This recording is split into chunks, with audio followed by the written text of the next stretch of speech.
As últimas 24 horas não foram fáceis. Diarreia constante, água pura saindo. Além de, imagina só, você chega na menina, você dá um beijo, tá certo, foi um beijo forçado na mulata, mas aí ela grila e te dá um tapa na cara? Ah, pelo amor de Deus, isso acaba com o dia de qualquer um. Mas peraí, gente, eu não tô falando de mim não. Eu tô falando do nosso primeiro imperador. Até parece. Eu estou falando de Dom Pedro. Assim aconteceram as 24 horas que antecederam a independência do Brasil. Olá pessoal, eu sou o Professor Vinícius, esse é o canal Super História. Hoje eu vou falar da independência do Brasil de uma forma como você nunca viu. Tá, talvez seja exagero, assim como você nunca viu, mas é de uma forma diferente, vai. Então pra isso, gente, não esqueça de já curtir esse vídeo, de se inscrever nesse canal que se propõe a falar de história de um jeito mais desbaratinado, de um jeito mais descontraído. Se inscreva nesse canal e, claro, compartilhe esse conteúdo para todo mundo. Nós precisamos conhecer a nossa história, então compartilhe esse conteúdo pra geral, no grupo da família, compartilha com aquele cunhado que você tanto ama, compartilha com aquele filho da mãe lá, compartilha no grupo da igreja, compartilha para todo mundo, gente. História do nosso país faz parte de nós e todo mundo precisa saber. Então vamos lá para esse conteúdo. A primeira coisa que nós temos que conversar aqui é quando o Brasil se tornou independente. Algumas pessoas vão dizer, é claro que o Brasil se tornou independente quando Dom João chegou aqui com toda a corte portuguesa em 1808. É claro. Pois a primeira medida dele foi quebrar o pacto colonial, abrir o Brasil, abrir os portos do Brasil para as nações amigas. Dessa forma, o Brasil deixava de ser meramente uma colônia. Outras pessoas vão dizer, não, independente mesmo, o Brasil acabou se tornando em 1815, alguns anos depois que Dom João VI estava aqui, quando ele finalmente coloca o Brasil, eleva o Brasil ao status de Reino Unido com Portugal. Não tô lembrado não. Se o Brasil agora é Reino Unido com Portugal e Algarves, já não é mais uma colônia. Portanto, o Brasil já está independente a partir de 1815. Outras pessoas vão dizer assim, nada disso, a independência vai vir em partes. No Nordeste brasileiro em 1817, com a Revolução Pernambucana. Ali sim a galera conseguiu se tornar independente. Por 75 dias a Revolução deu certo e aquele pedacinho do Brasil viveu de forma independente. Ali começou a nossa independência. Mas fato é que a independência política vai vir a partir de 1822. A independência mais oficializada, uma independência onde nós já temos um imperador, uma independência onde nós temos autonomia política, ela vai acontecer a partir de 1822. Se você defende uma dessas outras independências aí, não tem problema, a gente pode conversar, a gente pode discutir. Você me respeita, seu merda, seu vagabundo. A gente tá aqui pra isso, mas eu vou falar daquele momento, daquele 7 de setembro de 1822, quando o Brasil se torna politicamente independente de Portugal. É claro que esse reconhecimento só vai vir anos depois, mas ali já é o primeiro passo do Brasil dizendo, aqui não é Portugal, não vem não que nós somos independentes a partir de agora. Então vamos lá. As coisas começam a se acirrar em 1820, quando acontece em Portugal uma revolução liberal, a Revolução Liberal do Porto. Essa revolução que acontece em Portugal exige basicamente três coisas. A primeira delas, o retorno imediato de Dom João VI. Chega de Dom João no Brasil, chega dessas férias aí, o Napoleão já morreu, você foi pra aí por causa do Napoleão, fugindo do Napoleão, e agora o cara já tá resolvido o caso do Napoleão, já era, pode voltar pra trás. Em segundo lugar, você vai voltar, você vai reinar sobre nós, mas debaixo de uma constituição. Chega de despotismo, chega de rei absolutista, você vai ser membro de uma monarquia constitucionalista. Haverá uma constituição que vai reger até mesmo aquilo que o rei faz. E em terceiro lugar, nós vamos recolonizar o Brasil. O que eles estão pensando? Que negócio é esse agora de Reino Unido? Que negócio é esse agora dessa mera colônia, tá quase que em pé de igualdade com Portugal? Mas de jeito nenhum, vamos recolonizar o Brasil. E eu ia fazer o quê? Em 1821, no ano seguinte, Dom João VI então volta para Portugal, já que eles exigiram a volta dele. E quando ele volta para lá, quem é que ele deixa aqui no lugar dele? Ele deixa o seu filho, o seu segundo filho. O seu primeiro filho, o seu primogênito, filho dele com a Carlota Joaquina, havia morrido, o Dom Antônio havia falecido. Então quem fica aqui é o príncipe regente Dom Pedro. Mas afinal de contas, quem é esse Pedro? Nunca nem vi. Dom Pedro havia vindo para cá junto com a corte portuguesa em 1808 e ele chegou aqui com 10 aninhos de idade. Faz tempo.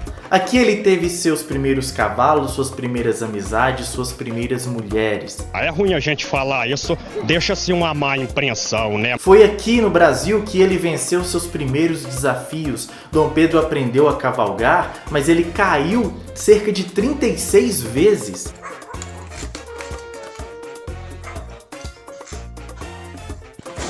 Isso talvez tenha até complicado um pouco mais o seu quadro de epilepsia, porque ele tinha crises epiléticas quase que de ano em ano. Há um registro de uma crise de Dom Pedro. Ele foi criado solto, como muitos brasileiros hoje são.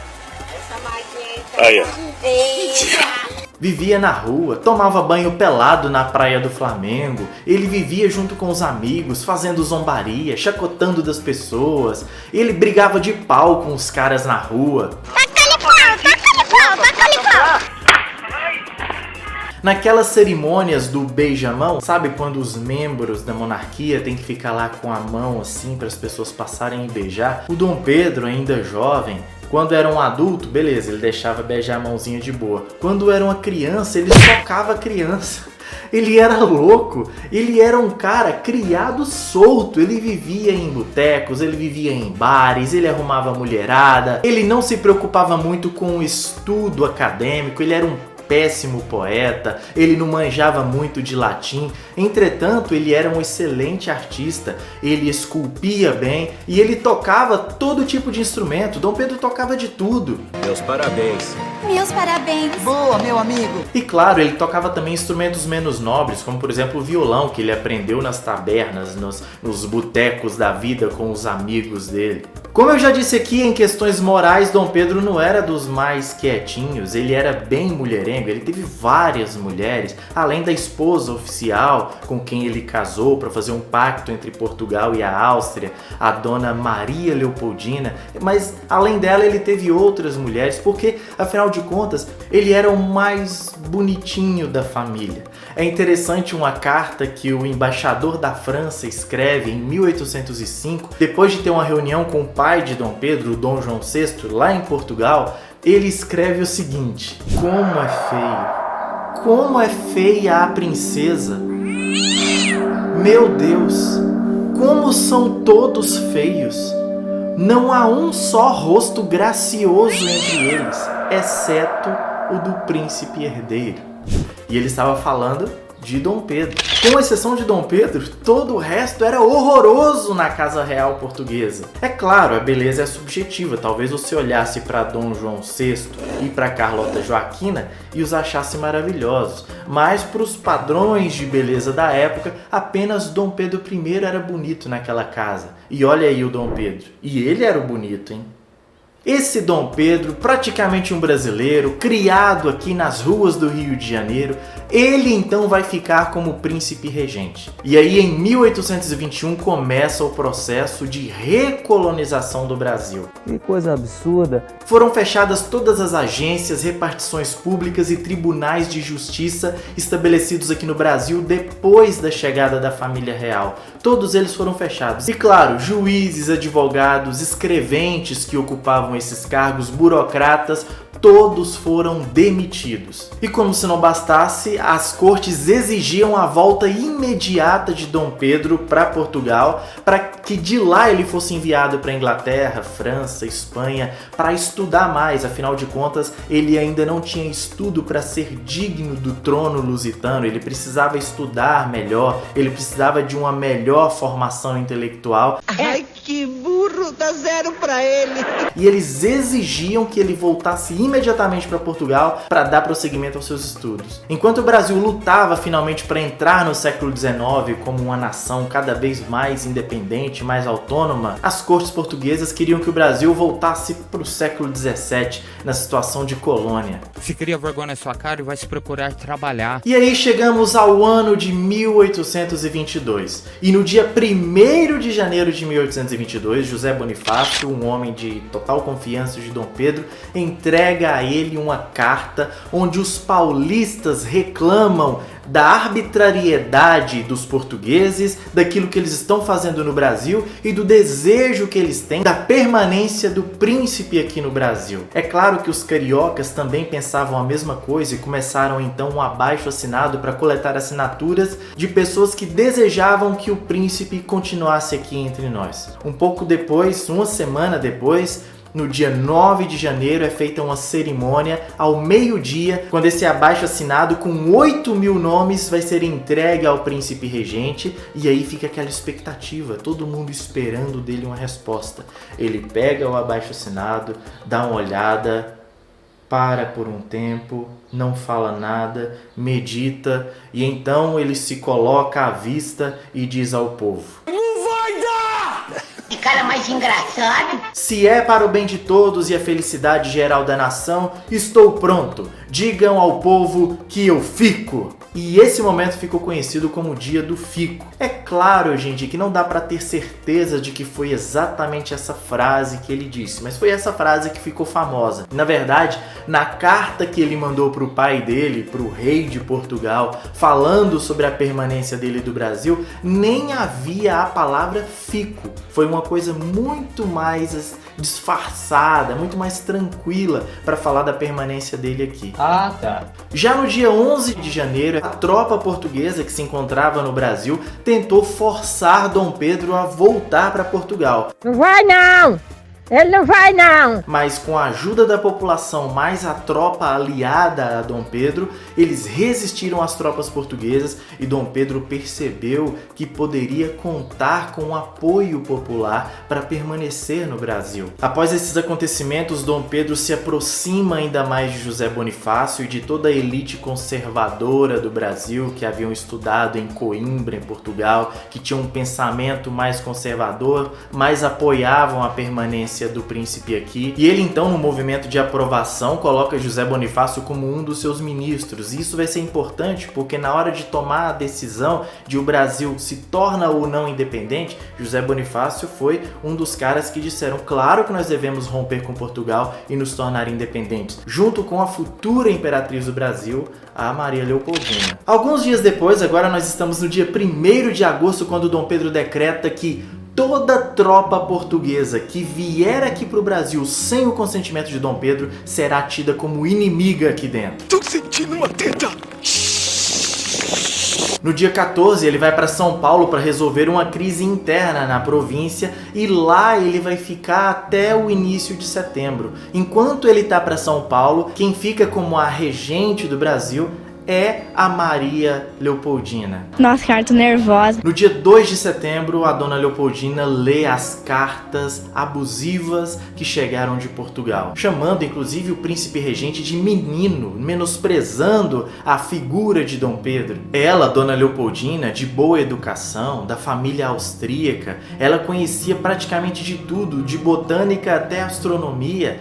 Ela então convoca os ministros para uma reunião para apresentar para eles essas decisões abusivas das cortes portuguesas. Então ela assina o decreto de independência do Brasil. A futura imperatriz do Brasil, a dona Maria Leopoldina, ela assina o decreto de independência do Brasil. Foi, rapaz. Foi mesmo. Após a reunião com os ministros, ela manda mensageiros para Dom Pedro para eles levarem esses documentos que chegaram de Portugal junto com a declaração de independência que ela acabou de assinar. Eles precisam alcançar Dom Pedro o mais rápido possível para ele ter em mente o que está acontecendo. E aí, é claro que eles vão chegar no dia 7 de setembro de 1822, próximo ao rio Ipiranga, às margens do rio Ipiranga. Eles vão encontrar a comitiva de Dom Pedro, aqueles que estavam acompanhando ele no alto da serra, e aí eles vão perguntar, mas e o Dom Pedro, cadê?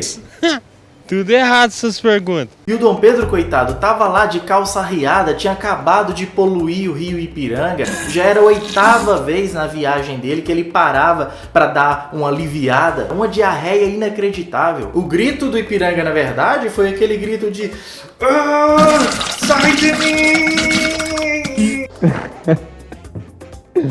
Eu não sei. Mas o importante é que ele se levanta, arruma suas calças e finalmente pega os documentos que vieram de Portugal. Com os documentos de Portugal, ele já pega aquilo, já rasga, já limpa a bunda. Eu não acredito no que eu ouvi. Não acredito no que eu ouvi, não pode ser verdade isso que eu escutei agora.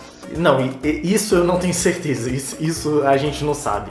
Mas fato é que ele rasgou os documentos, ele viu a declaração que a sua esposa havia assinado, ele então, cheio de motivação, entendendo que ele era apoiado pelo seu povo, entendendo que ele tinha uma classe dominante da época que o apoiava, ele viu ali que a decisão já havia sido tomada, não dava mais para retroceder. Depois de tirar da sua roupa a insígnia de Portugal, jogá-la fora, jogá-la no chão, ele então vai dizer: amigos, as cortes de Lisboa nos oprimem e querem nos escravizar. Desse dia em diante, as nossas relações estão rompidas. Por meu sangue, por minha honra e por Deus, eu farei do Brasil um país livre. Brasileiros, de hoje em diante, o nosso lema será independência ou morte. Eram 4 horas da tarde do dia 7 de setembro. E o sol da liberdade em raios fúlgidos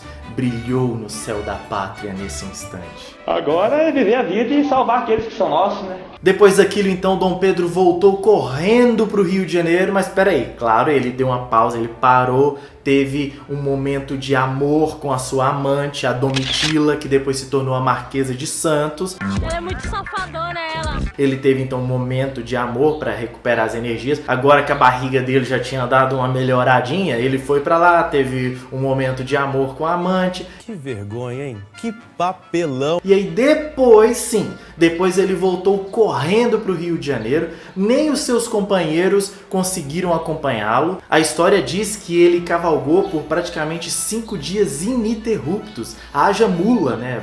Bem provável que eles estavam de mula e não de cavalo.